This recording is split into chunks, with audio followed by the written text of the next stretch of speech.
You know what? There could not have been a better game for me to come in on, because I love fiestas, and Rail, I can't see this being anything but a fiesta. I mean, it's been a fiesta kind of day with the way the other games panned out, so yeah. I'm hoping for more, and I'm all for it. This is Prime League of Legends. This is what we want. This is what the UKL is all about, absolutely. And Tempest Gaming, Bear Tree, with a score to settle against Vanguard, apparently. We'll see how that plays out for them. We're on to the roof, and already Tempest Gaming are wanting to assert dominance. This is what I like to see. You want to be invaded with this sort of comp, especially with Karma having such a strong level 1. You can do this for free every single time, and it's just to get information of where this Fiddlesticks is pathing. I think there was a ping that came down on top of some of the Tempest members, so Belfast Storm seem to be aware of it. What interests me is the fact that they're not going to try and get deep vision of their own.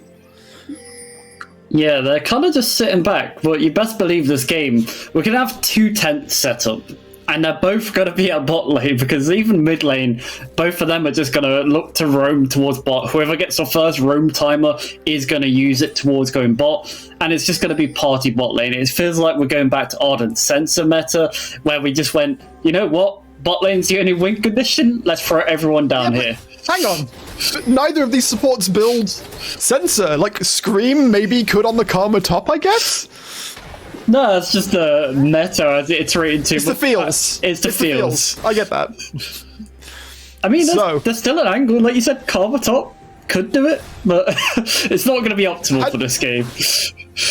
So how are you feeling about what Jika's suggestion was of Dunlosi going, I know Kusai is better than you, Limsey, so I'm going to bully your jungler and you can't do anything about it?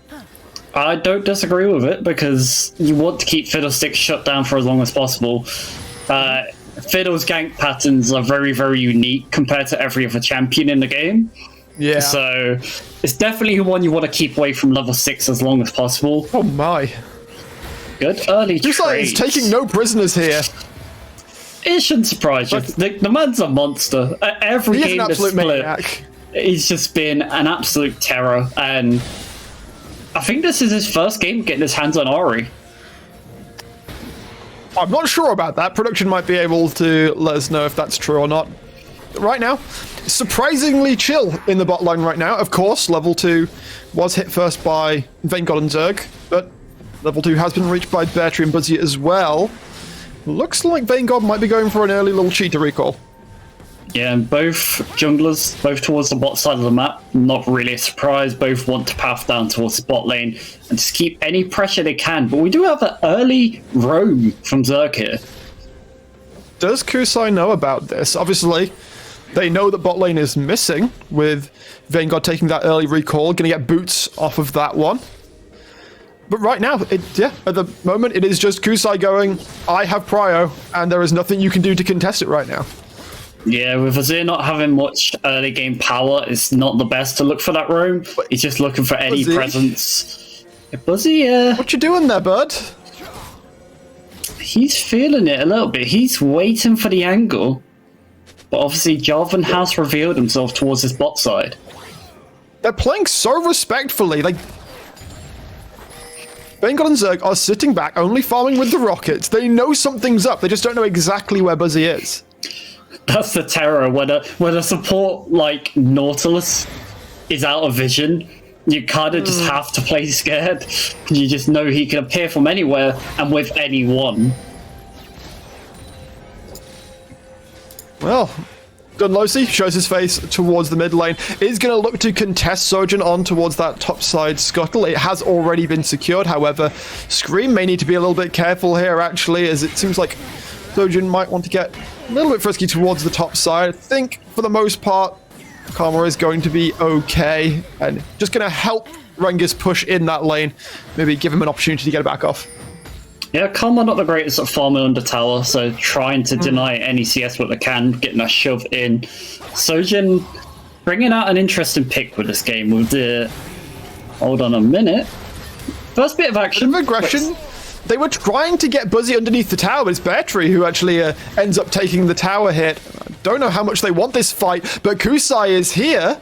looking for the angle in, has been spotted out. Not level 6 yet, though, so the Ori not going to be able to fully engage here. Looks like Battery and Buzzy are going to say, it's enough for now. We're going to peace out for a sec.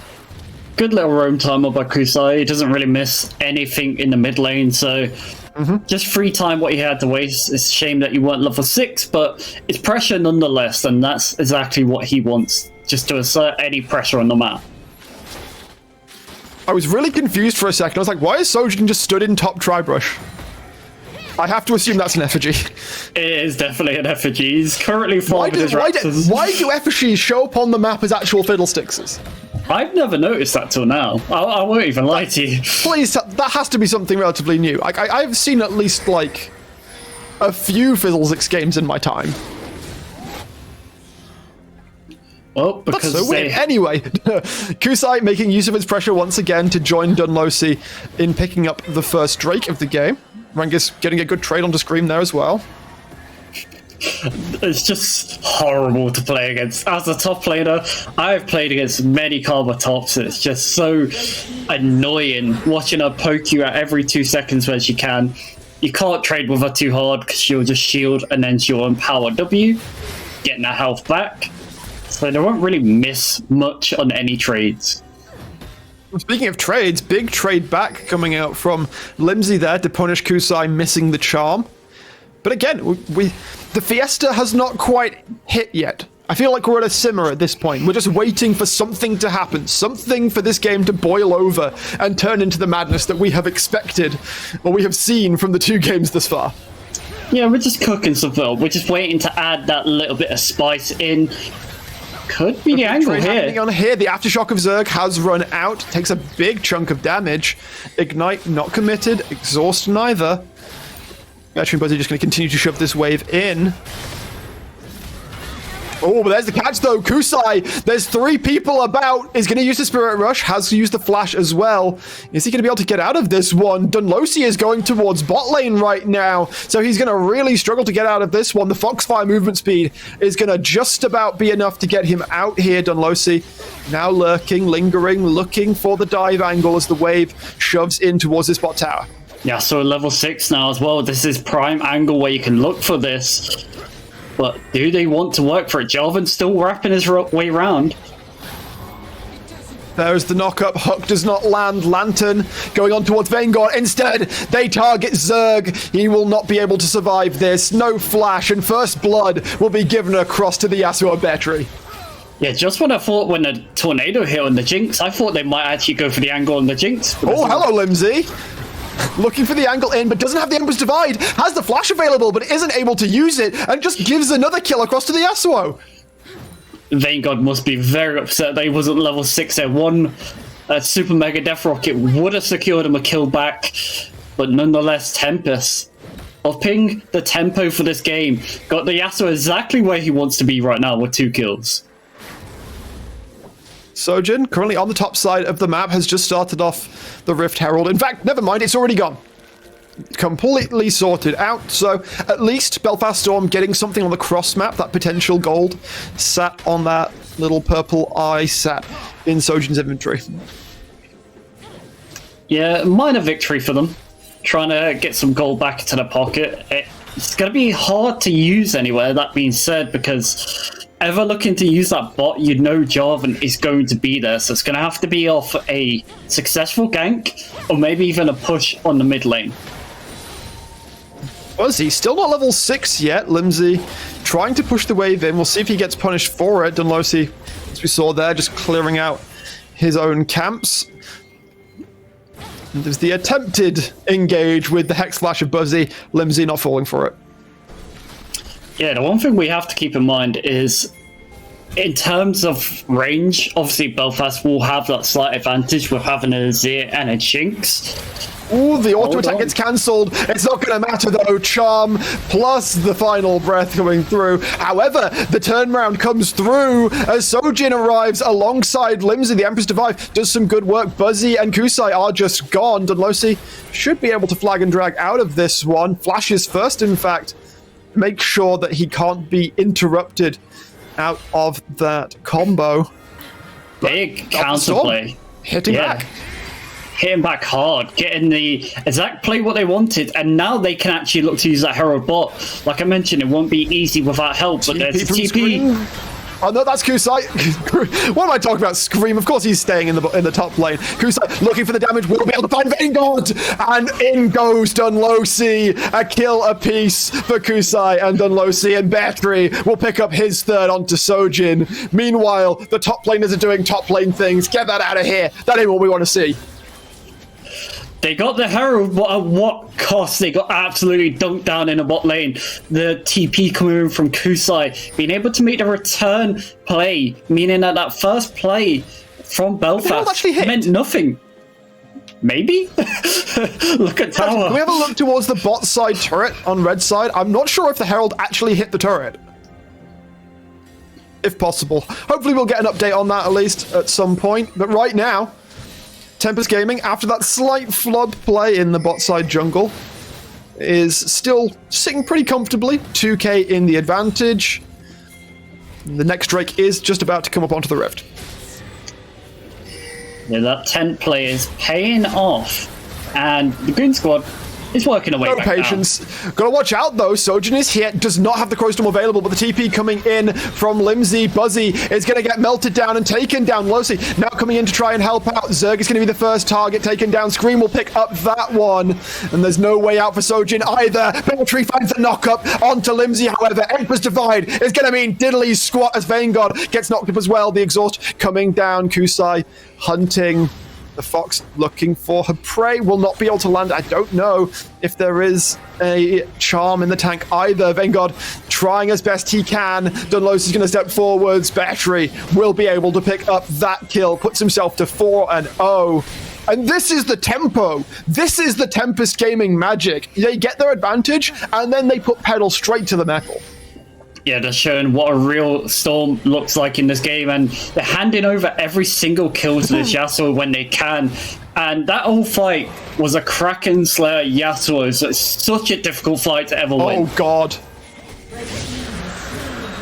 Oh, that's a Drake picked up. Zerg does not get caught by the flag and drag. However, Rengis looking for Kusai right now, does not have the ultimate available, gonna get taken down, shut down.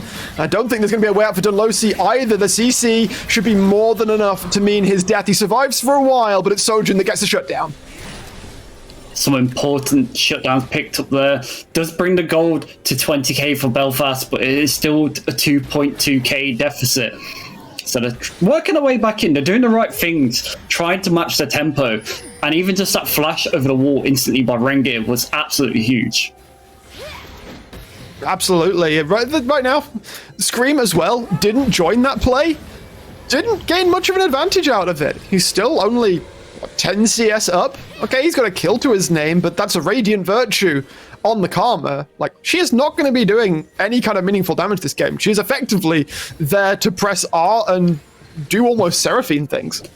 Yeah, she's just going to be chilling. She's going to be completely fine. The Yasuo, on the other hand, has got a massive target on his back, and that's still where they're gonna look to put all their priority, just coming towards the bot lane whenever the Crow Storm is available. Do you know if Ardent Sensor procs off of the healing from Radiant Virtue? It should do, yes. That seems like a pretty sweet combo. It could be, but Staff is also very good. And not dying bot lane is also pretty good. It's, you know, we've seen this happen before. Vanguard survives for a surprisingly long time. In fact, Kusai gets taken down. Dunlosi is going to get scooped up into the turret as well. Ends up being a 2-for-2, but again, it's Battery who's the main beneficiary. Now 5-0-5. Vanguard is being put under the hammer over and over again. Yeah, I want to take a quick look over to the gold charts and just see how far ahead the Yasuo now is from being fed all these kills, and is only slightly up on CS, but that doesn't really matter when you got 5 kills in your pocket. See if that can get shown for us in a moment, but in the meantime, I mean, 5-0-5, well on the way to an infinity as well. Like, when that item gets picked up, there is nowhere on this rift that is going to be safe for Belfast Storm. Yeah, nobody's going to be safe, but it's going to be the game of trying to find that fiddlesticks. That fear can be team fight winning. So all eyes on Surgeon to make the plays. 7K only like to 5.6K. It's still a big margin though.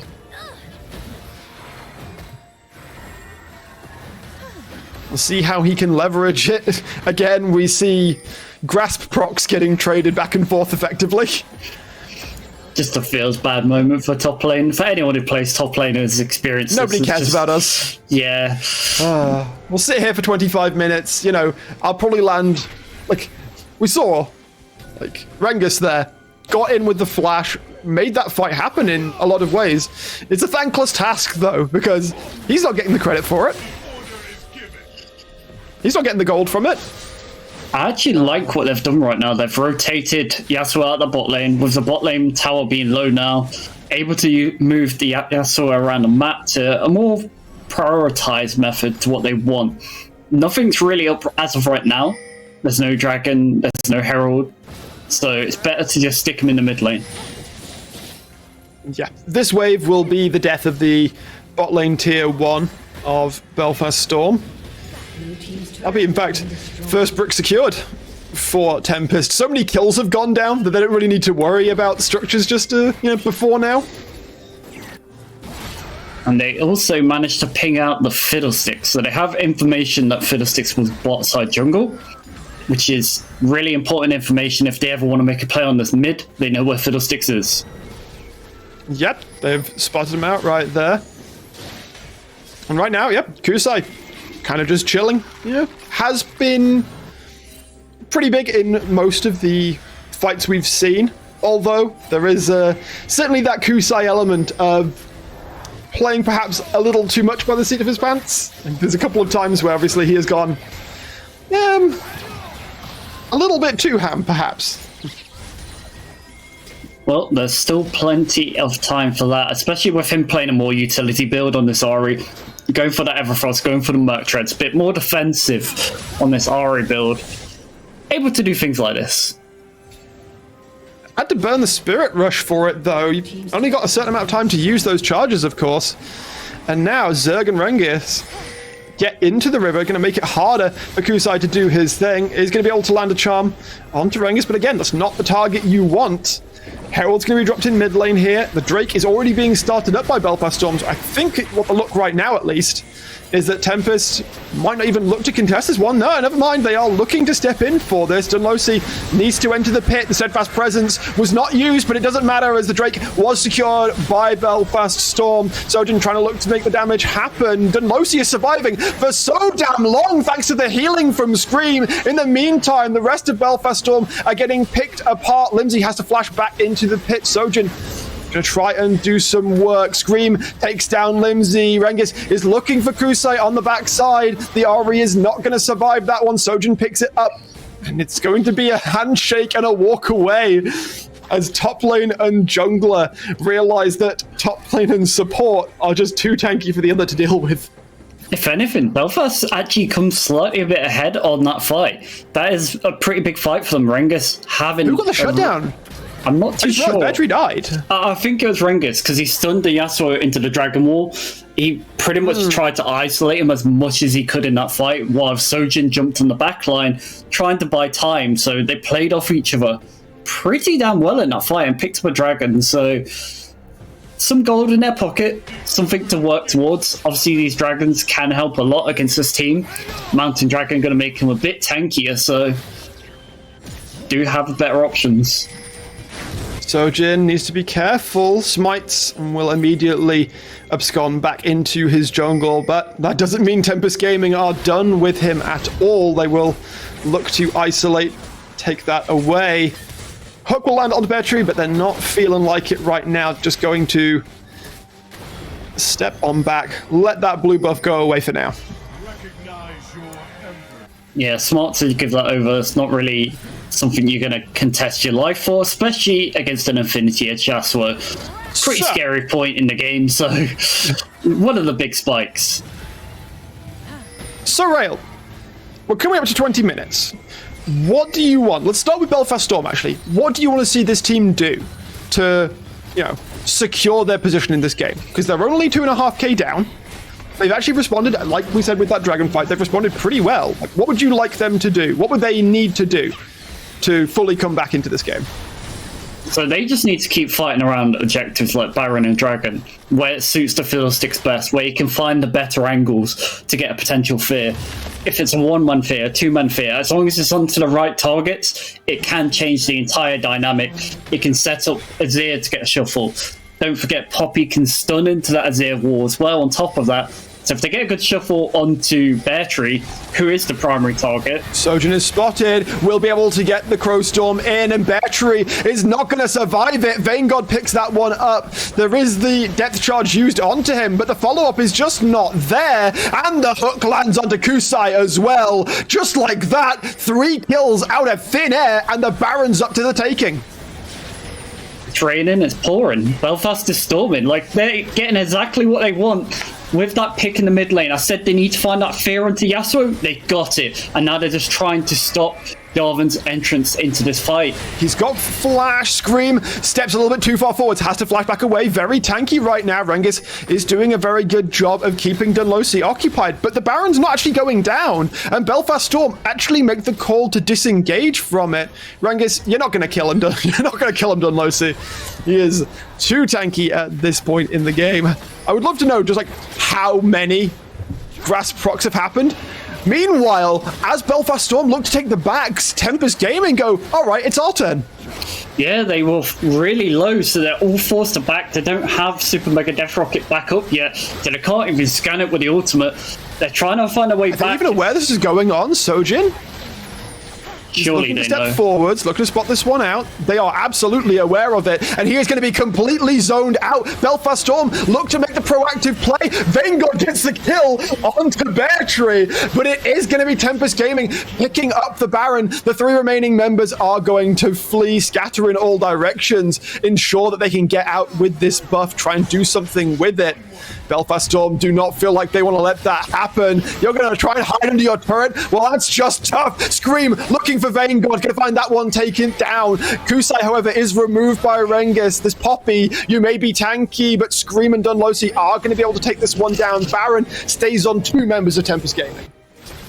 I mean, it's a good idea, but it's just still a bit of an overchase on that one. You got the picks where you wanted onto the Prime Champion, you got it onto Jinx, exactly the person you ought to be feeding the gold. She now has an Infinity Edge to back that up, but a little bit of an overchase, but at the end of the day, you're still taking away some Barons and delaying the tempo of Tempest.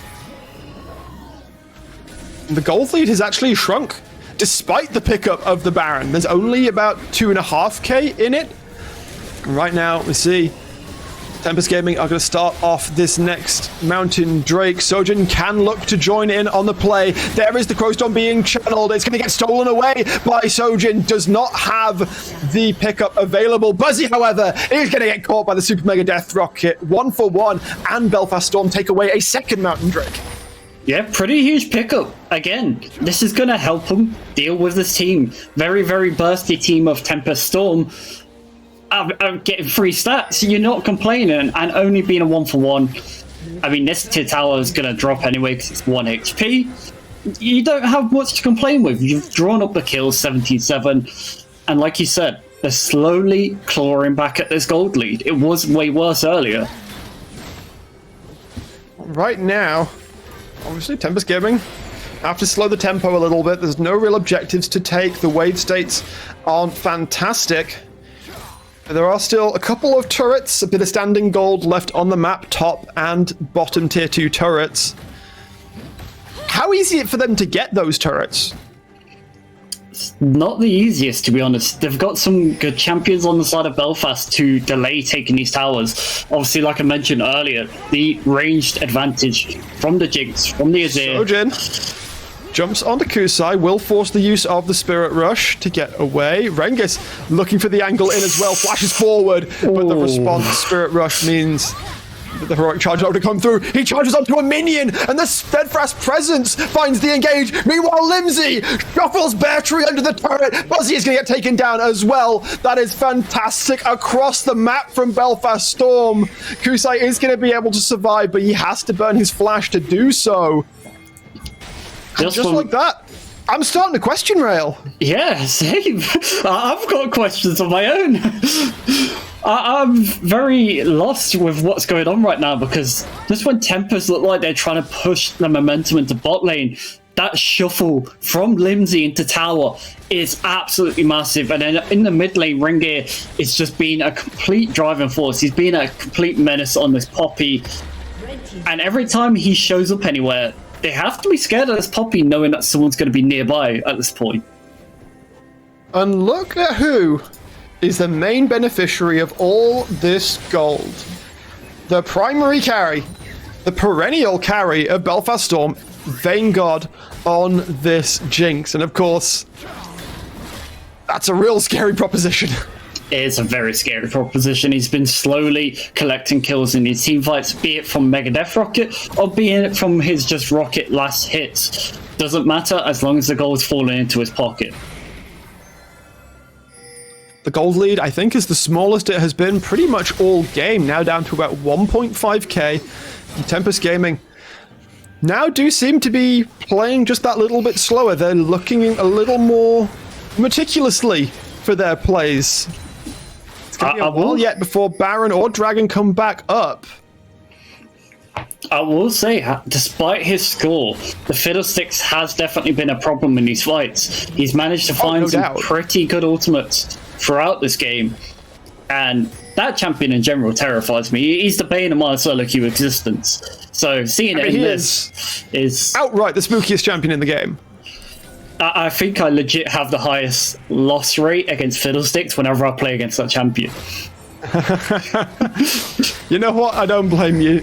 Surgeon gets hit with a flag, but not much else. Kusai looking for something. There is the Crowstorm being channeled. The fear does land, but the damage is not here. It's all going on to Buzzy. Victory looking for the angle in. Sojin going very low. Flashes out. Dunlosi gonna drop the Cataclysm. He's trying to take down Sojin, but the healer is almost too much. Rengus now trying to push forwards. Battery getting rockets rained down upon him. No wind wall means that's another grey screen for the Yasuo, and Vanguard is able to open up. Kusai tries to flee, but it's a heroic charge. It's a flay. It's a death sentence, and Vanguard will pick up his 10th kill of the game. Belfast Storm here to play, and would Tempest Gaming's hubris cost them dear, Rail? This role swap might cause them their first loss of the split.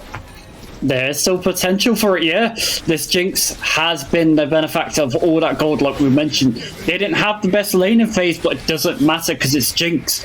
When she gets to these team fights and is given this freedom, she starts to take over. And Sojin living for that long in that team fight was absolutely massive. The locket to keep him alive even longer, just to be even more of a menace. And there's no anti-heal on the side of Tempest Gaming right now. If you're wanting to pick that Fiddlesticks, you have to have some, because the amount of healing the Bountiful Harvest gives him, you are not killing him in a reasonable time frame without it. This game state right now is a very difficult one for Tempest, because they're looking towards what picks they can make, but every time they're looking for a pick, there's always multiple members waiting in the wings. Belfast been playing this game pretty smart once they got out of laning phase, especially for how they worked their way back into this game. Right, Baron and Dragon both up and available. We see Dunlosi and Kusai already starting on towards the Mountain Drake, and it's Belfast Storm's time to say, we don't think you can do anything about us. They're going to start up the Baron. I don't think there is going to be any contest. Scream and Buzzy will spot it out. Battery gets caught with the ultimate again. The Yasuo goes golden. I think it is going to be nothing more than a very pretty statue for a moment. Zerg goes forwards. Dunlosi now needs to look for the angle in. The flag and drag is still waiting. Buzzy getting lower and lower, drops down. Delosi now jumping into the middle of 5 people. There's no follow-up at all. And again, the key carry in Beartree is gone. And Belfast Storm can once again just turn back around and start at the Baron. At this stage, you honestly just need a QSS on this Yasuo.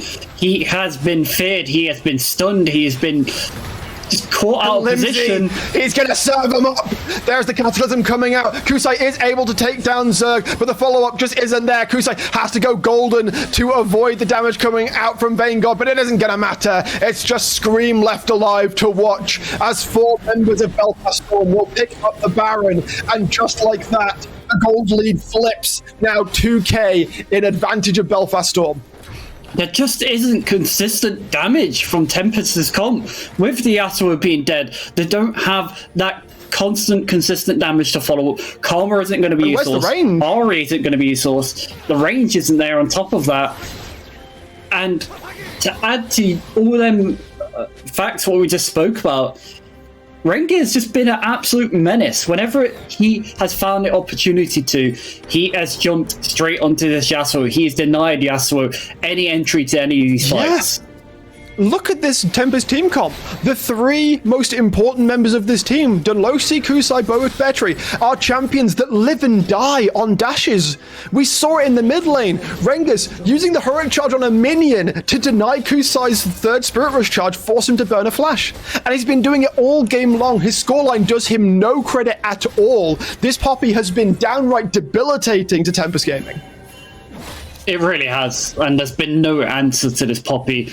Because of the matchup, really. Like, you don't have anything which asserts that same level of pressure. There's no Ornn, there's no Sion, there's no Malphite. There's nothing what says, I can sit in the face of Jinx for long enough to buy you time. And now Belfast Storm are knocking with Baron-empowered minions. And again, Tempest Gaming don't really have the range to deal with the Baron-empowered cannons, not when there is a Sun Disk sat behind them. Yeah, able to sit quite safe here, and with obviously Fiddlesticks being able to wait off in the sideline with no vision on him. That's how confident Rengar is right now, by the way. He's just jumping onto Kusai, no sweat, looking to jump forwards here. Buzzy trying to get the damage, but it's onto Zerg of all people. Vanguard has now been found, however. Goes golden immediately. Sojin doing so much damage with this Fiddlesticks. Vanguard is able to flash out, and he survives. Beartree will drop. Nobody has fallen from the side of the Belfast Storm. And just like that, the tsunami runs over Tempest. 3 more members down. Baron still in the eyes of Belfast Storm, and Nexus in the eyes of Belfast Storm, and this could just be rail. Tempest's first loss of the split. It could be, yeah, and that stopwatch, absolutely clinical. Talking of clinical. Serves up Kusai. Just Scream remains. You may have no deaths, but it doesn't matter, because you have lost this game. Belfast Storm are the team to topple the Tempest. And that is Tempest's first loss of this entire split. And what a way to lose it. I mean, I'm lost for words. Same. The team that looked utterly flawless, they make a change for the memes, seemingly. And Belfast Storm, it's the Michael Jordan meme. It's like, and so I took that personally. Vanguard with glowing red eyes puts the game on his back. Shout outs to the entire rest of the team as well. As we were saying, Rengar massive on the Poppy. Sojin doing so much, controlling so much space on the Fiddlesticks. That wasn't just a Vanguard game. That was all of Belfast Storm. And you know what? I know Sojin. I've played with him before. I never expected him to play Fiddle. So when I seen it, I was like, does he play this champion? Question mark. Well, he's just answered me. Apparently so. He's answered me in a big way in that game, and the whole team, just the way they played around the Jinx, even after the laning phase, got her out of laning phase. Yes, the laning phase didn't go well, but it's not designed to go well, especially against a comp what has a Jarvan, has a Nautilus, has a Yasuo, wants to dive you before you can even get out of laning phase. Well, I think you guys have seen enough of us being shocked. Be ready in a few minutes' time to see an analyst desk looking shocked as well as they break down Tempest Gaming's first loss of the 4 nation split. We'll be back in a few.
from the darkness and the ashes, an 0-4 loss streak.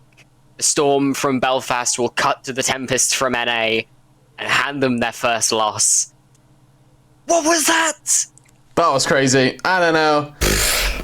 Half of that felt like Tempest saying, we've had enough of winning. The other half of that felt like Belfast Storm saying, you stepped to Vanegod's plate, and he's absolutely hit you for 6 as well. Yeah, it was a little bit of a mix. Let's bring up the champ select. Let's bring up the draft first of all, because obviously a lot did happen here. I feel like this was kind of make and break of most of the game. Yes, we meaned about it a little bit earlier about, yeah, you could play a melee in the bot lane. We did see it. It started off well, but it didn't end too well. And that draft, obviously, if we can see that one again, the Fiddlesticks is, in my opinion, probably the biggest issue that they had to offer. The Jinx was able to do a lot, right? Not loads in the early game, but in the later stages was set up for. The Azir also able to come into the game, and same with the Poppy. But I feel like Sojin really put Tempest on ice. Now, I think we're going to dive into the Fiddle a little bit later on, and I want to highlight a member of Tempest who's going to go criminally underrated from this game, and honestly has been fairly underrated through the whole split for me. It's Scream, got sent to the depths of top lane, got put on Dog Champ Karma, and absolutely slammed it, right? I'm not going to lie, really solid Karma top performance. We can question the Radiant Virtue just as a small aside, but aside from that, really good build aside from or to support the team, and I was really happy with how they played it out, and felt like got given the short end of the stick with some of the decision making that came from the rest of the squad. I think they only had one death. Yeah. Damn. Nice. But anyway, let's get into how this game was ended, though. Let's bring up Sujin as a player, because they had it going on. Like, they did what they needed to do. They picked my favorite champion, which obviously is always going to make me favor them a little bit more, but it's not just about the stats, right? Yes, they went 6-4-14, but it's the 14, man. That's where I'm really looking, because they were instrumental in a lot of these plays. They didn't necessarily pick up all the kills, they didn't necessarily get all the damage, they weren't necessarily solo carrying, but they really did facilitate, because anytime there was a fight, well, Beartree wasn't allowed to play the game. He's feared, he's then going to get stunned by the Poppy, and it is just GG, good night, bye. No more threats, they can just run through the game, and then it's very easy for Vanegod to come and sweep up. But with that being said, let's have a look at Vanegod's stats too, because, Jika, I know you had a few words about them. Yeah, so Vanegod, bless his heart, tried his best in lane. But you're into Yasuo or Nautilus Jarvan, you're just kind of going to get a little bit railed. Still ends the game 13-5-12, sitting on 27,000 damage. And this is why the Jinx is something so scary right now.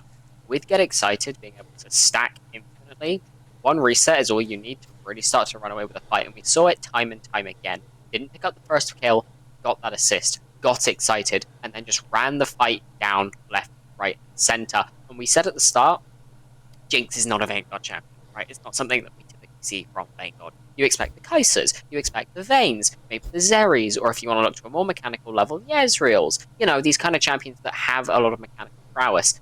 Jinx doesn't really have that. Jinx is very much a sit there and right-click bot. But that's fine, because that's all that was needed from Vanguard in this game, and he absolutely ran away with it, despite the gauntlet that was thrown down by Beartree. Yeah, to give some credit as well, Vanguard should not have been able to sit back and right-click. There was Jarvan, Yasuo, Nautilus as dive threats to take the Jinx out of the game, and we saw that really, really pushed to the limits in the early stages of the match. But once we got to the late game, Vanguard's positioning shone through. Got to see them really just free hitting the majority of these team fights, waiting for cooldowns to go down, and it's a double-edged sword, right? Tempest also using cooldowns on the targets that aren't Vanguard, meaning that they have the opportunity to free hit, but you have to give credit where it's due, because as much as they may not have been, tumbling, dodging all these crazy skill shots, they were still stood in the right position and dealing the DPS in the late game team fight. No, indeed they were. Obviously, well, let's have a little quick look at the last stats, the big stat sheet for the whole of the game, which I think does tell the story, right? Obviously, quite a bit of damage, quite a bit of gold shed between both teams. Kusai definitely putting on a bit of a strong performance. Scream, as we already mentioned, having a pretty good game, given the fact that they were given a pretty rough hand and they had to play with that one, but it all came down to the other side. Belfast Storm just being able to team fight that a little bit more effectively than the other side of Tempest. But with that being said, let's take that away. Let's go on to the last game of the day, Arcadia versus Venom Crest Serpents. Now, this is a game. Before we get into this, I will say, yeah, shout out, I got the prediction wrong. All right, we got to say that. But now I'm going to make my new prediction. On to the next one. Okay. You get down, but you get knocked down, but you get up again. That's how we keep it moving. I'm predicting straight off the bat, Venom Crest victory here. I feel like Venom Crest, we talked about them in the pre-show. They've been on the rise. They're moving up. They're making plays. They're getting things done. They've won 3 out of the last 4 games. On the flip side, Arcadia, a much more mixed up team for me. They win some, they lose some. They're on a win-loss pattern pretty much at the moment. This would mean, trajectory-wise, they're on to lose today. So that's my piece. But let's meet the teams first. Let's have a little look at Venom Crest. So, Rude Dude, talk to me about this team. Okay. Now, obviously starting out in that top side for me has been one of the volatile states of Venom Crest. I've seen really good things from right? We've seen him solo killing Bear Tree. I've also seen not so good performances where we've had definite issues in that top side of the Rift. One of the things that will speak out to you about this Venom Crest roster, probably that bot lane of KZ and Fastleg. They've been one of the, I'll say, the more consistent parts of Venom Crest, who are, like we said, on an upswing, but they've had downswings in the early part of the split. Bartoldi as well in that jungle actually had a really, really solid performance on Monday, sort of jungle canyoning a little bit. So it really feels like these are form players, that they've got high highs, low lows, and when you're coming up against Arcadia, this almost revolving door of players around Blank and Brixton, there's a real chance for Venom Crest to find a good win here. Yeah, Galul also making things just easy, right? It was talked about a little bit earlier in the pre-show. Galul just makes the game a lot easier for the rest of their team. But let's see who they're taking on. Arcadia is their matchup. Jika, talk to me about this team. Quick, clean, and concise, and we'll start with the bot lane. Blank and Galaxy, they don't care what you're going to be wanting to do. Because Blank and Galaxy, they're happy to sit there and scale. They'll do nothing for the first 15-20 minutes of the game, and then Blank will come online with his hyper carries, these Zayas, these Felioses, these Jinxes, and absolutely ruin your day. Brixton, very happy to play whatever is needed for the team. Typically, that's been things like Orianna, things that are very, very strong in the current meta. Sheeta will do their own thing. Top laner subbing into this jungle role. We've seen the Trundles. I'm expecting to see something along those lines. Trundles, Sejuani, these champions like between those 2 roles. But my eyes are on this top lane. Synapse, not in today. We don't know why. Monge is in instead. And we've seen Monge before. But Monge was playing support. Monge was playing Nautilus. Monge did not have a fun time. So this is Monge's chance to prove that Eno is nothing in the face of a top laner who's willing and ready to prove. Oh, okay. Well, we'll find out. But I do believe that with this swap, they are going to lose 1 ban, which could affect a lot of things. Obviously, we have seen how important pick and ban can be in some of these games. Shout out playing melee bot lane. But we'll find out if that's going to carry on a little bit later. So, with that being said, I've already made a prediction. Where do you guys see this one going? Rude Dude, you can kick us off. I'm going to say off the rip that Arcadia are probably going to take this win, and contradicting you here, Jay. I've come to accept Brixton as the GOAT of mid lane, despite Arcadia's record. Brixton has been honestly one of my favourite players to watch on this roster, and that might come down to the fact that he's one of 2 players who've started every game. Don't care. He's been absolutely styling on people, be it Azir, be it Orianna. I've been really happy with the movement that we've seen from Brixton, and I think that up against Galul, despite that being a rock almost for Venom Crest, I think Brixton's got it. So that's where I can see a decided advantage coming through for Arcadia. Okay, and Jika, are you against me as well, or are you with me? What's the choice? You make some good points, Jay. You do make some very good points on Crest on an upward trajectory, but I've got to give it to Blank. I've got to give it to Arcadia. I've known Blank for a while. Very good player, strives to be the absolute best they can, and I've worked with their coach Arkaroth before as well. I have faith that they're going to bring something to the table that we're just not expecting, despite losing that ban. I genuinely have faith that Arcadia can take this and continue this upward trajectory. Compared to what we saw at the start of the split, they're looking a lot better. Even with Synapse out for this game, I think that they have a very good chance. So as much as I'd love to, side with you with Venom Crest, I think Venom Crest have played very well. I have to give this to Arcadia. It's okay. I've been in this position before. We were here in game 1 when J-Real said the Lions Creed were going to win. Doubters everywhere. but J-Real came through. So we'll see. We'll find out. We'll find out who's right at the end of the game. We'll see who picks up the win. Obviously, Champ Select has to happen first. Now, we talked a little about champions that we maybe expect to see, some that we weren't expecting to see. We've seen some craziness today. We saw some Twitch Cassiopeia. We've seen a little bit of Jinx. We saw some Ziggs. So some things that we mentioned earlier about the patch coming through in a little bit more fruition. We've even seen a Yasuo. Is there anything else that we're kind of expecting that might just be out there that we could potentially see? Maybe some sort of ADC mid lane? What's cooking? This is an ADC mid lane, but this is my take on the patch. I actually think Lilia is being slept on very heavily right now by anybody who's not picking it. Nice pun.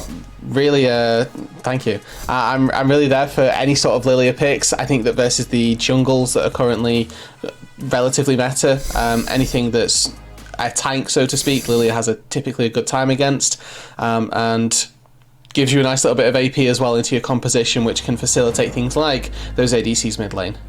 Now, personally, this isn't really out there, but it is something that isn't really meta at the moment. It's more of a comfort fallback. It is something that I know Blank loves to play. And Aphelios could come out firing this game. I mean, KZ and Fastlight are a very exploitable lane, and Aphelios loves a lane where you can exploit the enemy, but also just play far enough back to where you're happy to sit and scale to that 2-3 item point that exists from that point onwards. So I do think that if Blank can find that angle for something like the Aphelios, or if Xayah somehow makes it through draft, that's what we're going to be seeing from Blank this game. It's just proactivity and scaling in that bot lane to be able to just blow the game apart through the weak points that we have seen in the past show. Are we missing Lethality Caitlyn? I feel like no one has played it, yet everyone talks about it. I'm glad nobody's playing it though. I'm gonna be honest, I think the reason we're not seeing it is because it is just so the same reason Caitlyn isn't really played anymore. It's so snowball oriented. You're relying so heavily on just having the Caitlyn get gold pumped into her back pocket. It's just not feasible. It's not reasonable. It's not something you can do every single game, especially against some of the teams in this league. Very, very hard. And if she doesn't snowball, or if you've got a scaling AD carry like the Jinx or the Xayah on the other side, she's just not going to have a fun timing comparison, especially when we have so many mega tanks. How is she going to kill the mega tanks? I'm not going to lie, if we see Lethality Caitlyn, I might just have to open up a side business as a psychic. Like, really? Because today has been a bit wild for me. You know, I've had some predictions. Mystic J-Real. Yeah, I'm trying to think of a name that would rhyme with that. But I can't think of any Mystic with it starts with a J. But we'll get back into that later. Right now, we are going to see a few more bans. The Kassadin being banned away. You know what? Anything could go with this team, right? Like they played some stuff, so you never know. Why not? The Xayah, as you said, going to be first pick straight away. Oh, maybe not. Oh no, still I saw it stop flashing and it's come back now. Okay, so now been locked in. This does open up to get countered a little bit. Things like artillery do very well versus Xayah, that you don't have to commit to dive now as Venom Crest if you see this Xayah taken so early. Ezreal, Xerath are, these long range champions that you can pick into a Xayah, make her life fairly miserable. Instead, they counter pick themselves in bot lane and continue to pick dive, so okay, fine. To be fair, this could be the poke Kai'Sa build. Because True. that does very well into that. Because you have such a big range against her. Pair that with the Maokai who can throw sapling into bushes. If you know where Xayah is, sapling into Void Seeker, that's half her health gone. And even then, if she doesn't lose half her health, she's already popped feathers. Yeah, you just have to get through that laning phase, which typically is the tricky part for this Kai'Sa in the Xayah Kai'Sa matchup. So, obviously, hoping that KZ can opt into that. Oh my god. Much more poke-oriented build.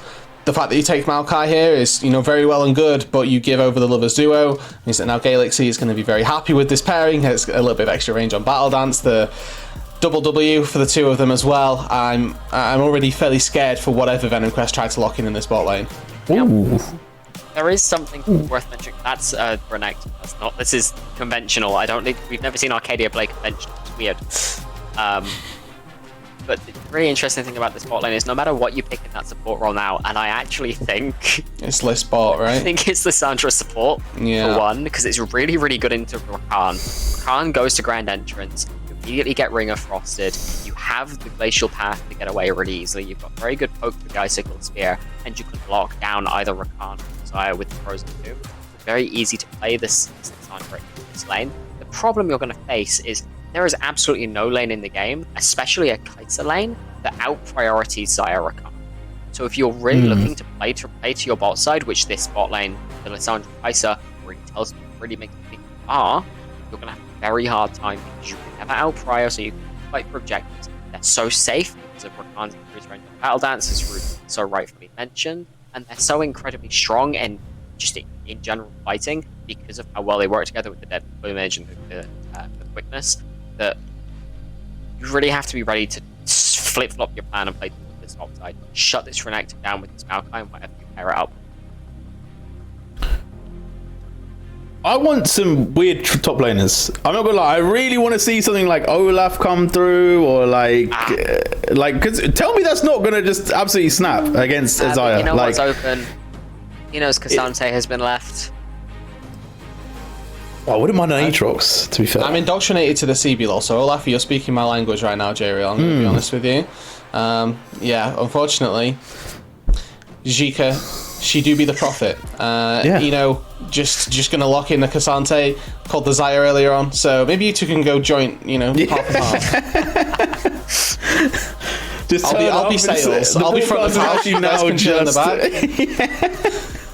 It's actually just a psychic reading now, the broadcast. We're no longer doing League of Legends. But we are going to get a Sejuani. So again, Sejuani Renekton obviously going to set up pretty nicely. A lot of melee coming in, a lot of appeal for this Zaya. And obviously now just expecting some sort of long-range mage. Anivia being hovered. Not the most common, but the Aurelion Soul has definitely been popping up around the league. But they're going to play a bit safer. They're going to go for the Cassiopeia. Prefer that to Victor. And that's why. Damn, that was so quick. They just insta-locked. Okay. Galul is a very big assassin player. Galul sees an Akali angle, Galul is going to insta-lock it. And I'm terrified. This is actually a pretty good lane for the Akali because the miasma is so hard to time because you don't know where she is in Shroud. Yeah, that's very true. I don't know how I feel about this. Why not? It's like, unless Venom Crest get a lead, I feel like they can't win the game, right? Because like Arcadia have just picked the most classic front to back, right? And yes, Akali is very hard to lock down, but then at the same time, Renekton just has to press W and auto attack, right?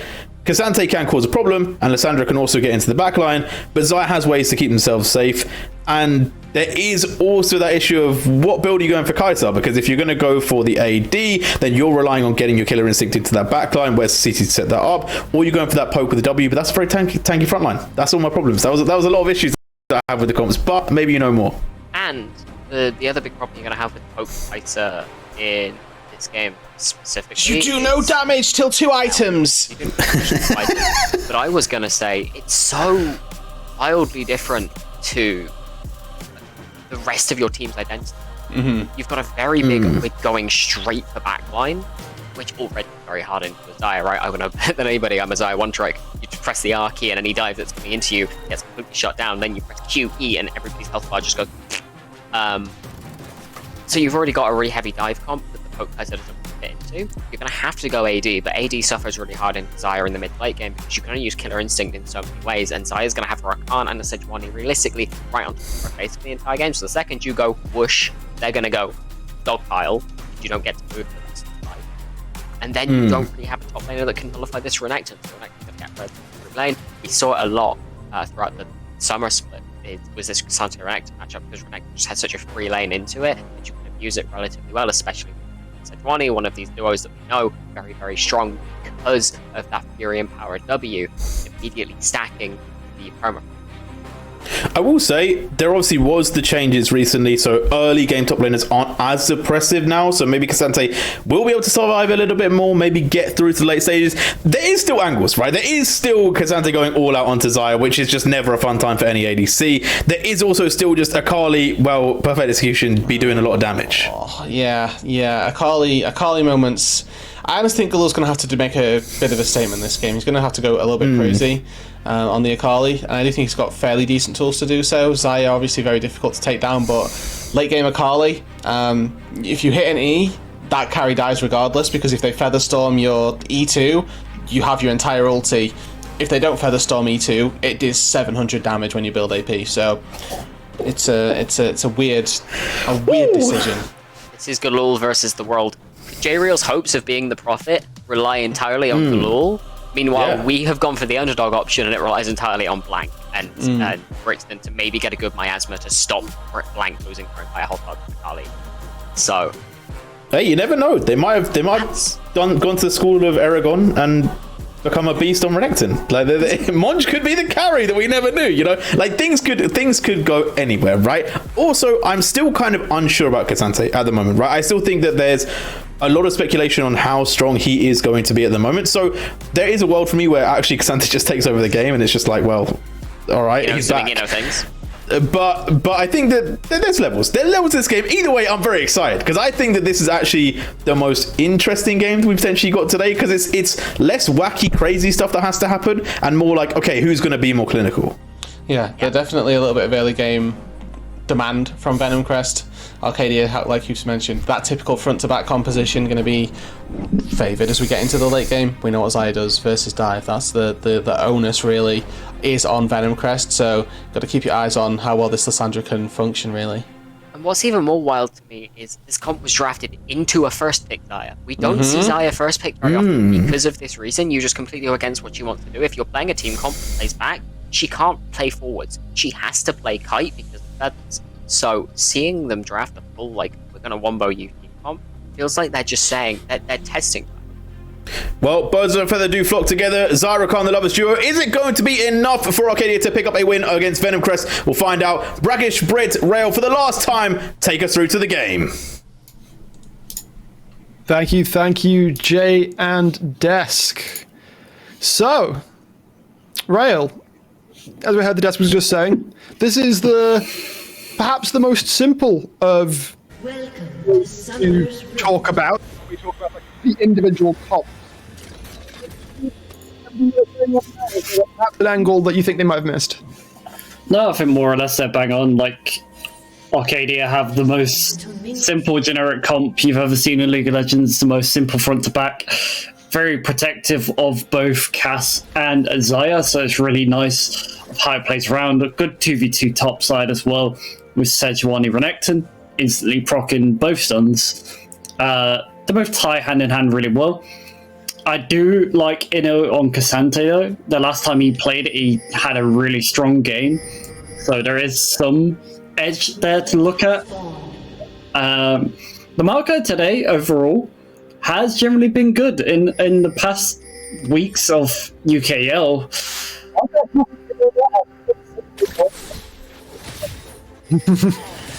With the Galul being inserted here as well on an assassin, he is known for his assassin champions, and like the river control him and Bartoli had last time round is something we need to keep an eye on because they completely controlled the river. Looking at the jungles, we see that Sheeta was spotted out starting on the chickens, so that will inform Venom Crest's early plays, perhaps. Bartoldi not spotted doing likewise. It seems like both of these top laners are going to prioritize their top side clear. Do you think that's making presence in the top lane or more of the reverse clear sort of mentality? I think still it's going to be reverse clear. Just a lot of this game is still going to be won and lost in the bot lane. There is, like I said, a small angle in the mid lane where you can. Exactly what Sheikah said. There is times where you can just dance around in your shroud, trying to bait out the miasma so they can't use it to deny you going in. I do feel like Sheeta maybe could have opted towards the phase rush on Sejuani this game, because there is some slippery targets. It would work pretty well, but just opt towards that extra survivability with the aftershock just being a bit more tanky. We almost slip off into the darkness there, but yeah, as we see, as was prophesized by Sheikah on the desk, Blank and Galaxy have complete control over this bot side wave at first, at the very least. So it will be on Bartoli to make something happen towards this bot side if they want to have any pressure towards these early Drakes. You're not surprised you're never going to want to try match the pressure of Zyra Khan early. Hi, Brixton. But talking of pressure... Well, Bartoldi flashes on into the mid lane, and Galul 3 minutes just passed, gets that first blood picked up. Brixton, of course, you don't need to be too sore about it because, obviously, this is a Cassio. This is a champion that is looking to scale, has only just got that tier on that rather impromptu back. Well, Galul gets what Galul wants, and First Blood is definitely what he wants, and it's definitely going to edge the matchup towards his favour, especially returning with a Blasting Wand. Yep. It's going to be a very scary matchup from here onwards, and especially once we get to our level 6 mark, that's when he's going to look to turn up the heat. Yeah, call him Danny DeVito because he's going to start blasting. Oh no. Why'd you have to do that? It was right there. I'm not gonna miss that. You don't miss. Meanwhile, in the mid lane, it seems like more fighting happening. Big trades being put back and forth. Both junglers again keeping an eye, make sure that things don't go too wrong. Brixton, however, is the one with the push right now, and Bartholdi has snuck in behind him, looking to find another engage. The flash not been used just yet, and it seems that it will not matter. Bartholdi not able to find the catch. Meanwhile, we see more push happening in the bot lane. So here's where the bait could be with Venom Crest, is they're baiting the attention to want to be towards bot lane, while Bartholdi is probably just going to sit mid and flash on Cassio on repeat. Every time he's flash up, it's going to be there, and then he's also got a Hex Flash. Oh my word. The double cam setup. Thank you, production, for that. The back does get cancelled out from Galaxy there, and in fact, Blank will end up leaving him behind. Not gonna matter too much. Again, KZ and Fastlight just currently stuck under their tower, clearing the wave. Stuff for dreams, that. We love that from production. Getting the double cam setup.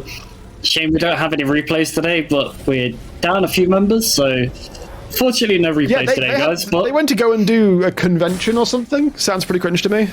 Oh, imagine them doing conventions, man. They're not inviting us. I know, right? So rude.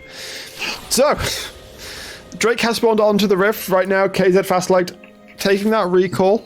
And we do see an early pickup of the recurve bow for KZ, and Cheetah also now making his presence felt mid lane. Just going to force Galul off, just giving Brixton the opportunity to shove this wave out. Brixton was level 6 as well. That's something I was watching keenly to see if he wants to flash to continue that trade anymore, but wants to stay safe. The Dominus from Renekton as well, also wasted, so nothing more going to be used off top lane. And we see the numbers in mid lane swarming once again, looking for the fight. Brixton is able to keep them just about at arm's length, and now it's a matter of protecting Galul while he catches this wave. Again, Blank and KZ just chilling out for the most part in the bot lane. It's like, oh, we're in a 1v1 lane? Alright, cool. Yeah, Xayah does have a little bit of more pressure in the 1v1 potential, but they're just going to be happy both just farm here with no jungle interaction, just chilling. It's probably the most tame we're going to see a bot lane for a while, especially after the games we've seen today. No kidding. Both supports now considering making their way back towards the bot lane, it seems. But yeah, pressure very much being centralized towards mid lane, towards Brixton and Galul. Blank being level 6 as well, he can step up a little bit more aggressively now. Obviously, Rakan having the extra jump range to Xayah being the lovers duo. Kind of looking for the angle, seeing if they can find it right now. I think Galaxy is effectively just waiting for that moment. Will step around the corner now. The ruse is up. Sheeta making his way towards bot side as well. They might look for an engage angle towards KZ. He's able to sidestep very nicely. The ignite will drop down. Fastlight looks like the target, but the glacial path will be able to get him out of that one. And now Bartholdi has flash available. Could look to go forwards. Is going to be dissuaded by the Maul. Galul is here as well, but steps on a ward. Gotta say, that was very smooth by Fastlight. Offered Lysandra E and pretty much got out untouched. He had the right angle of going for the bot lane play, but couldn't get a knock-up, couldn't get a root. So they sort of just have to abandon it from there. You see things return to that Pretty standard status quo lane state. Blank and Galaxy are still looking to try and attract some attention, I think. Sheeta now here. There is the flash engage, but instantly KZ flashes out. Glacial Path being used once again. This time it's the Glacial Prison that will interrupt. And that will be a kill for Blank. But meanwhile, Inno, on his signature Kazante, finds that bolo onto Munch. Gets the return kill, what they were looking for, but there was a kill dropped on the other side of the map. Kazante took down Renekton as a return kill. Importantly, Arcadia getting the kills where they want to, putting them onto Blank. Definitely. That's going to help him scale up a bit, but... Well, J-Real might just be laughing a little bit, on this Kazante. May just go for, that full copy pasta. Copy pasta mode. Kasante's items right now got the early full mail, but at least he's got some HP to back it with. I always mold if I see full mail on its own with no HP item in tow with it, because otherwise at that point it's kind of just pretty useless. And the Renekton also went for the Iron Spike and not the Phage in this matchup as well. Phage is pretty good into matchups where they're looking to poke you heavy. Kasante's definitely one of those. Monch is looking to find that trade, but, again, feeling confident. Sheeta is waiting to come over the wall. Bartholdi will now get spotted out, but the flash forwards onto the Croc. There is no Dominus available, and Sheeta is going to have to jump back over the wall and leave the Croc to be turned into shoes. These references, man, you're killing me. The Crocs are being made from Renekton's skin. The man is not being allowed to have any fun in this top lane. Usually the Renekton matchup isn't really that bad in the Kazante, but is kind of just having his way with his Renekton, especially after the solo kill. And that will mean Venom Crest able to turn that into the first major objective of the game. Shelly will be their prize, and of course, we turn that into some more gold if plays happen elsewhere on the map. Brixton may need to be a bit careful. I don't know if he's got the miasma up. There is the Glacial Path coming forwards. Petrifying Gaze goes completely wide. They're trying to find the damage. Sheeta is here to try and get the damage down onto Glul, is able to get out with the perfect execution, but Galaxy has had more than enough of that. The grand entrance will mean the end of the Akali's life. It looked like such a good setup for Galore, especially with the Petrifying Gaze missing. Oh, man. But then they get the return with Sheeta sitting in the wings. Yeah, that's just straight up bullying. It is just straight up bullying. They will take a dragon for their problems. Thankfully, they are pretty strong on the bot side of the map right now, thanks to that kill Blank was able to pick up. Bartholdi is actually coming in, potentially look to contest this one, but the Drake will be secured. Yeah, the gold lead, pretty much bang on even. We got, one kill difference as we sit at 3-2. Yeah, and Sheeta's putting in some work in the jungle. Has good CS up on the Maokai, and his presence has been felt this game. The addition of Sheeta being a jungler has generally really helped this roster, and looks like they have a general more direction of what they want to do. Well, the direction right now is still we scale, I think, in this game. Brixton, after having a slightly rough early lane, obviously lots of pressure being put on him by Bartholdi and Galul, has now just recalled, picked up the Rod of Ages. So, again, still just chilling, waiting that extra 10 minutes for that item to stack on up. Still stacking up the tier, so we'll see a Seraph second. This is very much the standard for Cassio, isn't it? Yeah, very standard. Just going to make a little bit tanky while also still providing enough damage. Obviously, does scale really well later into the game. And just, looking to have a little bit of fun in the top lane. Trying to carry on an aggression, which I feel like he'll be left alone to that at this point. They need to put pressure elsewhere. So they just need to let do his thing on his own. Again, numbers are looking towards the mid lane, but it is just to clear out waves for the most part. Sheeta, Galaxy, fast lane Bartholdi still lingering. Galul is spotted on that ward. I don't think Arcadia are going to try anything foolhardy, though. They know they're down in numbers. Bot lane, meanwhile, though, I mean, they're still farming. What do you want from me? They're still farming. There's not really much action Oh, since hello. the first kill. I say that though. Bartoldi is here. Fastlight is here. Galaxy might actually be the one who ends up being targeted. Is going to be able to step out at least somewhat. Battle Dance will come forwards. Blank not going to bother using the Feather Storm. Good patience. Going to give up that turret plate to KZ, but nothing else. And you know they're not inviting another dive with the Feather Storm being down. Yeah, it's probably the easiest option you could look to go for, but they're just going to look to shuffle some of that gold into bot lane's pocket. And even this Lissandra support build will need some gold, so the Herald will definitely help out with that. A couple more plates picked up, dear. and Galaxy. You're not supposed to press that button, my man. Well, that's a very important item, which is gone down the I drain. can But only pray that Venom Quest didn't see that. Oh wait, they can see it's broken, can't they? yeah, they can see the inventory, so Oh no. That's a bit of a feels bad. Nizza feels bad for now, but Shida is making his way towards the mid lane. He does know something's going on around here. There are pings back and forth, pinging both junglers out. So they know where each jungler is trying to put their pressure. They're both playing a game of cat and mouse, saying, no, you gank. No, you gank. And they're just both trying to counter gank each other at this point. Right now, Bartoldi sneaking into the red side jungle of Shida. In fact, they might end up meeting. Bartoldi trying to get on out of that one. The stun will come through. Galaxy is going to try and put that damage down. Forces the TP out from Inno here. So now it's a case of can Arcadia disengage? Galul looking to come in. The root lands onto Mon. She cannot actually get forwards onto this one. Galaxy is able to get away thanks to the petrifying gaze of Brixton.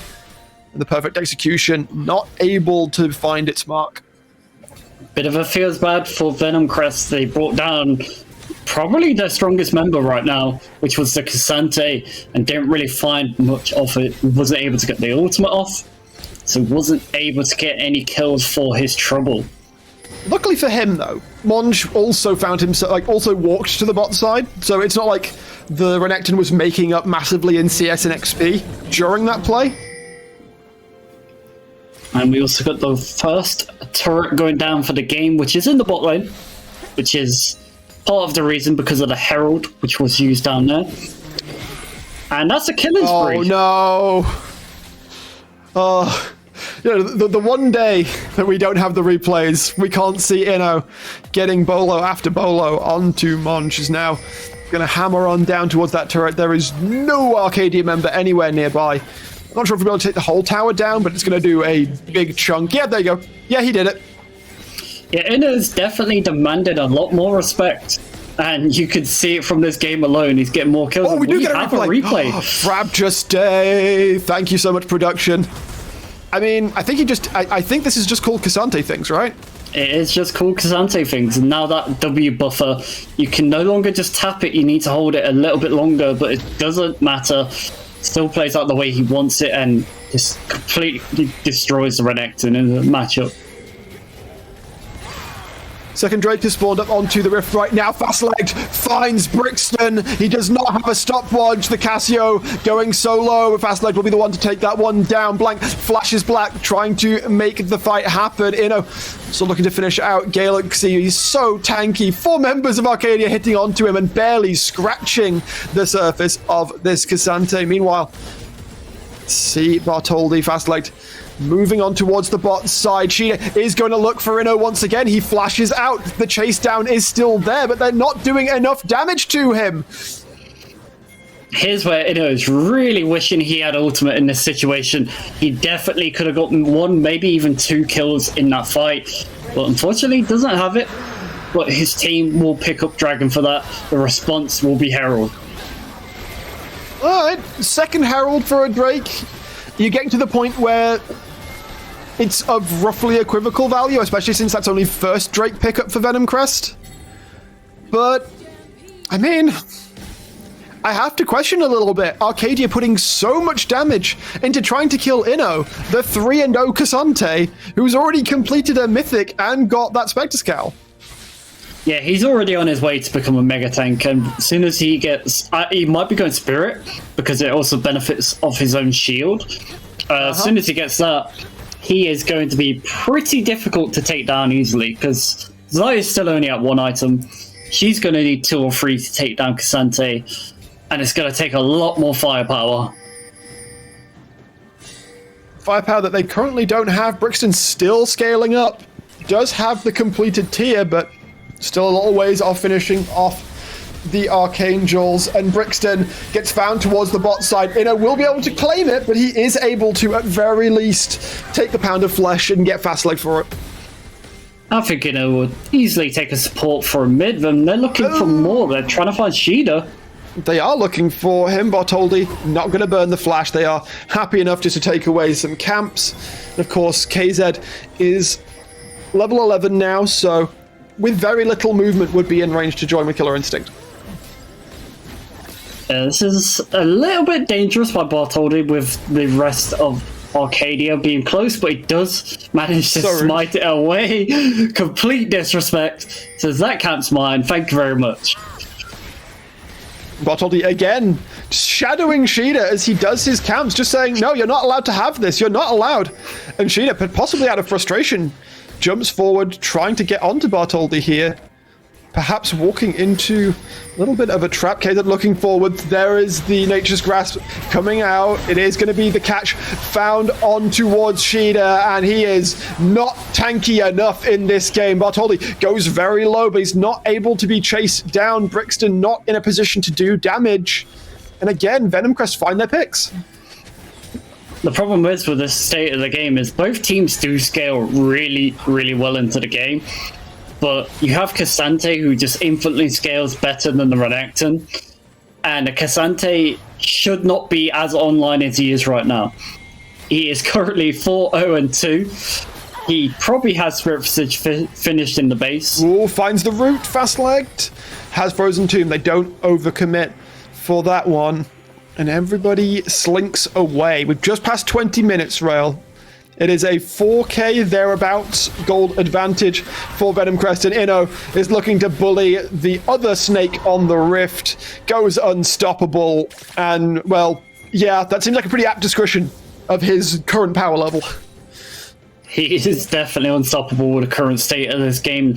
They don't have the firepower like we mentioned earlier, and it's going to take them another 5 to 7 minutes at least to get towards that stage where they might actually start putting some chinks in his armor. But he's got the Spirit Visage now. He's gonna be even more tanky. He's gonna have even more CDR. It's gonna be extremely difficult to contain Cassante. And yeah, I struggle to see who on Arcadia is meant to be the one to deal with him. Xayah can do good damage to tanks, but when Inno is jumping around like some kind of crazed Aurelia wannabe, I don't see how... I knew you'd appreciate that one. I find it difficult to see how Blank is going to be able to properly position in these fights when you've got Galul looking for you and you've got, Inno dashing every single direction. The perfect case scenario is them looking for... Hold on just grasping forwards. Monge gets hit. That'll be the only one caught by it.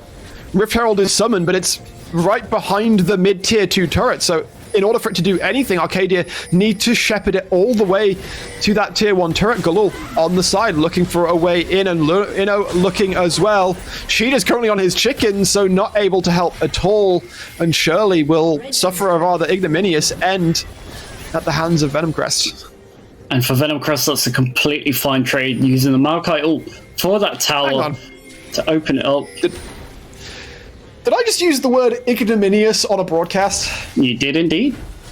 Okay, good job, me. The TP attempted from Brixton, but again, he is dogpiled on. There is no Warren you can slither into to get away from this one. Takes his 5th death of the game. He's not being allowed to scale into this game. Venom Crest are striking at every opportunity like the serpents they are. They're doing a great job of shutting down Brixton at any angle they find. As soon as they see Cassio in the side lane, she's completely exposed. There's nowhere for her to run. And it's exactly what they have been doing. And on the back angle, Galul... Mon just being chased out here. Uses the dominance. They're now going to try and find an angle onto Galul. They are able to take him down. Fast Light will drop as well. However, the rest of Venom Crest come in and they're feeling very confident. There is an all-out still available as Galaxy drops. He's going to look to find the chase on Tashida. Is able to use the Arctic Assault out of there. But even when 2 members are down, Venom Crest are still confident enough to take these fights. KZ 2-0 and Inno 5-0. Cassante nerfs? What Cassante nerfs? That's exactly my thoughts of Cassante today. Every time I've seen him since his change, he actually, in a way, looks stronger. Yeah.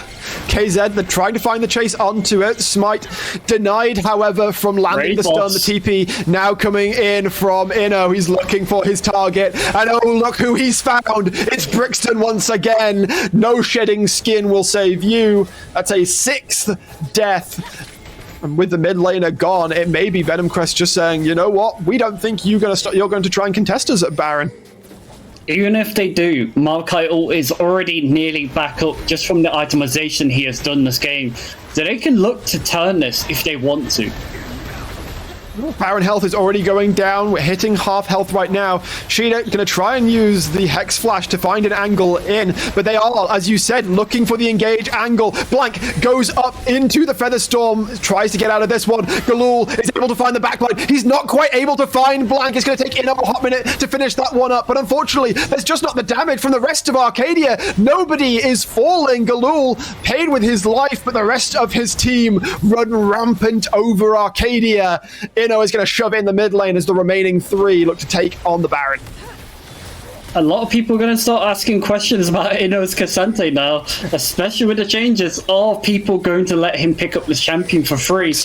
Brixton looking for an angle. If you're looking for your moment, Inno is going to jump straight onto him. Bartoldi will find it as well. Petrifying Gaze will matter a little bit. Gets fast light. Still looking to try and play this one forwards. But the damage from Inno, the sidestepping from KZ is too much to deal with. They do force, however. Venom Crest do not want to risk it potentially being stolen. They will pull back.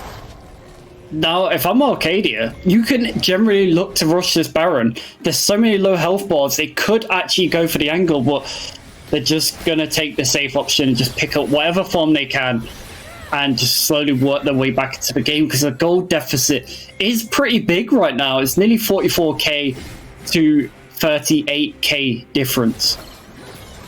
Yeah, nearly a 6k gold advantage for Venom Crest right now. They clear out what they can from their own jungle, but we're looking, again, the Baron can still be threatened at any time by Venom Crest. The Arcadia vision is not all that good. Galaxy steps forward to see what Galul is up to. But while Shader is bot side, there is no threat against Venom Crest taking Baron. And this is exactly why Galul is not scared to be here at this stage. He might go down, but they will get a Baron. He's got an R2, gets the stun on him, but he is already out. And meanwhile, the entire rest of Venom Crest are up towards that top side, claiming themselves the Baron. They go up to 7.5k in the advantage. And we're only at 26.5 minutes right now, Rail. And the worst part about all that was the right idea. To go for the Akali, knowing that you cannot contest this Baron, you walk towards Baron, your team will get wiped out. Akali trying to pick her off is never easy. It's never easy. She's got so much utility to play around with the Shroud and the dashes in her kit. Oh boy. But she got out completely safely. Right idea on paper, it just was not there. Inno has completed Gargoyle Stoneplate, which is empowered by a Spirit Visage. I don't think this man is dying. Also, can I point out, 708. Venom Crest have 16 kills. Yeah. He has participated in all but one of the kills Venom Crest has secured this game. If that is not a massive and immense, a gargantuan performance from Inno, I don't know what is, Rail. It's an MVP performance, easily. Like, he has stood out massively in this game, and there's no discredit for the rest of Venom Crest because they've all been trying to put in the work, but Inno has just been a complete monster. Right now, feels to me like Arcadia do what they can to try and defend their base, but anything outside of those base walls feels like it is completely Venom Crest to take. They are shoving in the bot lane right now. KZ going to go and get that mid lane working its way inwards as well. Brixton will hold the top wave, at least, at the tier 2. They don't even scratch him. Look at him! Are they actually throwing, like, literal feathers? Not even, like, Zaya's sharpened feathers. Like, actual feathers. He just completely shrugs off any damage they're throwing at him right now. He is way too tanky for them to deal with. And there is no itemization to take him down as of yet. So he is completely chilling. And he could probably sit there with all 5 of them wailing on him. And he will be okay because there's no Lord Dominics. He'll probably die eventually. But yes, it would take a very long time for Arcadia to truly deal with him. It looked like that might actually be what they're trying to do here. Soul Point will be picked up by Venom Crest. And we see the entirety of Arcadia jump onto Inno and will finally force him to take an L, to take a death in this game. Galul, TP'd in to try and help, has to make a pretty swift escape out of that situation, but is able to do so. Okay, the Cassante's dead. Now what? I mean, it's still ideal for Arcadia. They get a shutdown, which they definitely needed. They needed some of the gold to come back towards them. Okay. And shutting down the raid boss is definitely going to help with it. With that, I believe the gold went on to Blank, which enabled him to finish up the Lord Dominic's regards you were talking about. So perhaps, Inno, not so invulnerable anymore. Yeah, so the itemizations finally got there. Inno's about to finish his full mail, not very far away from that as well. So we'll be even tankier. But now they at least know they do have the damage to take him down. Yeah. If they have to focus. But at the same point, you can't expend 5 people's focus to 1 champion in a 5v5. Not when you've got Bartoldi 307, KZ 404, and Galul. On the analyst desk, we were saying it's all on Galul to make it happen in this game. He's 136. He's done some good stuff, but it feels like he's very much been able to take a backseat in this game. Yeah, he's got a much different approach with Akali. Not gone for the Proto Belt, went for the Rift Maker. And this is a free pick. Gets munched. No meal for the Croc. As KZ will pick up his 5th kill of the game. Galul looking forward. Sheeta does get caught by the Nature's Grasp, but a bit too tanky for Venom Crest to want to fully commit onto. And they're just going to look towards that top tower from that point. You already had Inno Shepherd in the wave. With Renekton already dead, you can look towards pressure in this. And they're looking for the flank behind to try and make an angle, but... Ooh. There's the Petrifying Gaze coming out. Fast-legged is the initial target. Inno hits the damage, but is trying to escape here, and the shutdown onto Bartoldi will land. It looks like Arcadia have found that exact moment, that exact point of power to be able to start fighting back. We said they scale. 31 minutes. Has it happened, Rail? It might have happened. You've seen how fast Inno's health bar, and even the Gargoyle's shield went down. They absolutely shredded him in that fight, and decent focus, able to front to back. This is what this comp is built for. And they're finally getting towards the stage where they feel a little bit more confident in these fights. Like you said, Galul has not had this impact on this Akali pick. The Akali pick has kind of been the biggest non-factor in this entire game. We may have to see him put his carry pants on a little bit more, because Blank, with those 3 items completed, is starting to become a very real and present threat to the front line of Venom Crest. So perhaps he might need to suffer a little accident in upcoming fights. Yeah, and with Cassio as well, hitting the spike of the 3 items and also the 10 stats on Roa. Has Zhonya's, yeah, like you said. A lot more defensive now, being able to be tanky while also putting out damage. This is exactly what you want from Cassio. And, I mean, the longer the game delays, the more Cassio is going to be a force. Zaya is nearly towards her Phantom Dancer, which is massively going to help her in this game. Blank steps a bit far up, but Venom Crest do not want to commit onto him. Shoving in the bot lane right now. Galul the top, and Venomcrest pretty happy with the little 1-3-1 they've got themselves sorted for. Has TP up and available should they want to start off the Baron. And the bot lane inhibitor turret Munch is not going to be able to do anything about, in fact, Brixton has shown bot side as well to try and kill this Cassante, but the all-out is going to try and make that one happen. Meanwhile, the rest of Venomcrest are onto the Baron. Now flashing away. So much time has been committed. There is the damage coming forwards onto Sheeda. Plasma procs can come through as well. Sheeda is able to survive. Galul able to step out, but he is ticking. TP comes in from but he's at half health. Health bars so low across the board. It feels like Venomcrest might have bitten off more they can chew. Bartholdi dies. Health bars are low across the board apart from KZ. We're looking at Galul to make something happen, and it looks like he is TPing towards the bot lane right now. Arcadia pick up the Baron, and now the gold lead shrinks immensely now, down to only 5k. They are able to defend. They will not be able to defend, however, this upcoming Ocean Drake in 5 seconds. And it's exactly like I said, this Akali poses no threat. Akali dove into the backline, and they were all like, so what? Akali's here, it doesn't matter. She ain't gonna assassinate anyone. They're looking for it. All will be secured. Arcadia will slink on back. Ocean Soul secured for Venomcrest. How much does that matter now? Honestly, not much. Like, right now, the problem is they need to get to the backline. Kai'Sa needs to ult to the backline, and they've not found angles to do so. It's all been relied on by Inno, and Inno's starting to get shredded, so their opportunities are starting to run slim for Venomcrest, and they're starting to look a little bit lost on what to do next.